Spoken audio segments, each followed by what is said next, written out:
What's going on, everybody? Welcome back to another video. Today we're going to be discussing on how Marvel Rivals has fucked up, more specifically by listening to the community. Usually listening to the community is a good thing, right? How did it go so bad? Well, let's break it down. Before we get started though, make sure to hit that subscribe, like, and bell notification button to keep updated and stay notified every time I post a video. It helps the channel out a lot. This video will be 5 different parts with examples sprinkled throughout. The first part will discuss what exactly happened. The second part will be talking about how this is a problem. The third part will then discuss how it compares to other games. The fourth part will discuss examples of these issues happening within the game. And the final part will encompass how to approach and fix these issues with an ending summary and conclusion. What exactly happened? A couple weeks ago, Marvel Rivals decided to listen to the community regarding the rank resets. The community didn't want the ranks to reset with the launch of Season 1.5, while NetEase originally wanted to do a rank reset of 4. This would mean that if you were Plat 1, you would go down 4 ranks and be at the new rank of Gold 2. However, the community didn't want this and decided to vote against it, and NetEase listened. How is this a problem though? It's a problem because it causes what's called rank inflation. People like to feel proud of their accomplishments. People need to see that the hours they put into something has a return of some kind. People need to feel that they aren't investing tons of time to be quote unquote average. And rank inflation can make people have this feeling of a lack of accomplishment. Well, what is rank inflation? Rank inflation is where the valuation of a rank decreases as the criteria for that rank is either decreased or more players just simply get into that rank. This can be for a couple of reasons, such as accounts that are inactive and just sitting at higher ranks that don't necessarily belong there, and also due to the system that is already implemented into Marvel Rivals, which we will discuss shortly. One example is if a person plays on one account and then doesn't play anymore after reaching Celestial 2, then that account will be Celestial 2 for the remainder of the season, which causes inaccurate rank projection readings. Let's take a look at this chart. For each of the ranks starting at gold and above, there is a significantly larger number of people who are at the lower tier than the others.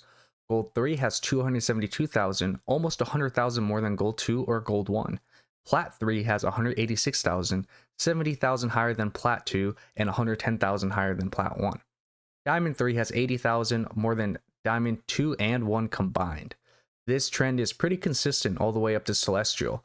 This is also a pretty good indicator that players are reaching a specific rank and just refusing to play or climb anymore, and it's also reflected whenever you reach a promotion, and it'll say you are ranked higher than X amount of players, or X% of players.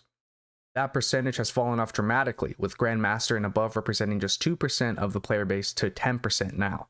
While this normally wouldn't be too big of a problem with other games such as League of Legends, it is more of a problem with this game, and let's dive into why. See, other games have a few things that Marvel Rivals doesn't, and vice versa. Take our previous example, League of Legends. For one, League of Legends has only one rank reset now, with a softer MMR adjustment during those resets. But what makes this work in League and not in Marvel Rivals is the fundamental implementation of a system that does not reward losing. League of Legends has a system that rewards a positive win rate, more specifically 53% and above, and the system will give you more LP gained than lost if you meet the criteria. This essentially forces you to climb even with win trades in order to put you into a rank in which your MMR would reach equilibrium. The better your win rate, the more LP you would get. A player with a 60% win rate in League of Legends would get significantly more rewards for a win than a player with just a 30% win rate. However, in Marvel Rivals, the system actually forces you to climb regardless of whether or not you have a positive win rate up to a certain extent. You can see this trend all the way up to Platinum and a bit into Diamond and maybe even a little bit into Grandmaster. Marvel Rivals has implemented a system that rewards huge LP gains that outweigh the LP losses, and also have the Chrono Shield system. They have essentially made it so a loss doesn't count every 3 to 5 losses up until Platinum. To put it into perspective, take a look at this chart I made using information from an account in Silver. Disclaimer to all of you watching, this is not my account, but rather one of my friends who wishes to stay anonymous. You could play 10 games in a day, start at Silver 3 at 0 LP. You win 4 of them and lose 6 of them. Theoretically speaking, with any competitive game, you should be in Bronze right now, right? Not with Marvel Rivals. In fact, you would be mitigated to just 4 losses and 4 wins. Not even that, with the 4 wins and 4 losses, you would be netting around 76 LP for going 4-4. Granted, each account would be different, but this seems to be the general trend more or less. How does this make any sense? How is this competitive at all? If they want to make Marvel Rivals to be competitive, shouldn't they make it so you would lose rank for having a worse win rate? I honestly have no idea what they were doing over there, but it doesn't make any sense to me. Now I know what some of you might be thinking, but Panda, people are at the rank they deserve, yeah? Well, not really. It may be true for some, but definitely not for others. Let's take a look at this game I played in Grandmaster. For context, we lost this game. It was a push to cart mode and it equated to 17 minutes and 4 seconds of gameplay. We had a healer whom we will just call Luna. Luna decided to exclusively play Luna. Luna also stated that she was out healing both teams and then proceeded to cuss out the entire team and say that she wasn't the problem. Keep in mind, she wasn't even dying that much, tallying 4 deaths in total and was present for almost all of the team fights. At the end of the match, after much yelling, we saw her healing. A whopping 7,949 for a 17-minute game. That equates to 467 healing per minute, which is pretty atrocious to say the least. Now obviously the username has been covered out, but when Luna was confronted, she admitted to only wanting the Grandmaster banner and then probably never playing ranked again. Luna's previous rank prior to playing was Gold 1, in which she had a 42% win rate and with a 1.89 KDA. The numbers projected is based off of the last 34 matches played in competitive mode. I decided to give her the benefit of the doubt and just assume that it was an off game. Everybody has bad games and you can't really blame them. I've had bad games and I know for a fact that you guys have had bad games as well. So I decided to take a look at another one of Luna's games. In fact, this one was just 1 or 2 right after the one that we played. Again, it is push to cart and they went into overtime. Let's take a look. She got a total of 15,625 healing, and this was a 22-minute, 40-second game. Wow, that is really atrocious. She does not belong in the rank of Grandmaster, and I've actually seen Platinums do better against harder opponents. Luna is a prime example of someone who does not belong in their rank. Granted, they still got the rank, but with a 42% win rate and a 1.89 KDA, do you really think that they deserved it? I want to make it clear that I'm not trying to single out or attack Luna in any way, shape, or form. I'm simply pointing out the statistics. Granted, it is possible that she is the most insane Luna player in the world and probably top 500, and it was just a bad 20 games or so for her. But it seems much more probable that she isn't up to speed or par with the rank that she is playing at, especially with her having a sub 50% win rate last season and peaking at gold while struggling to hit platinum. Another reason why there may be so many stagnant numbers and bloating of accounts in these higher ranks could be the incentive skins. In my opinion, incentive skins are a great way to increase player engagement, and they are already in a ton of games. However, this brings us to 2 different issues, one of which we have already mentioned before: player inactivity and account selling. What happens after you reach gold? You get a nice skin. If you reach Grandmaster, you get a little banner that tells everybody anything past this point, you have no life outside the game. People who only want the skin will essentially stop playing after reaching gold.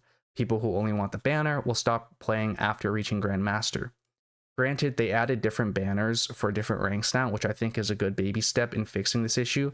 However, without the rank resets, now these accounts will be sitting in those ranks for the equivalent of 2 seasons.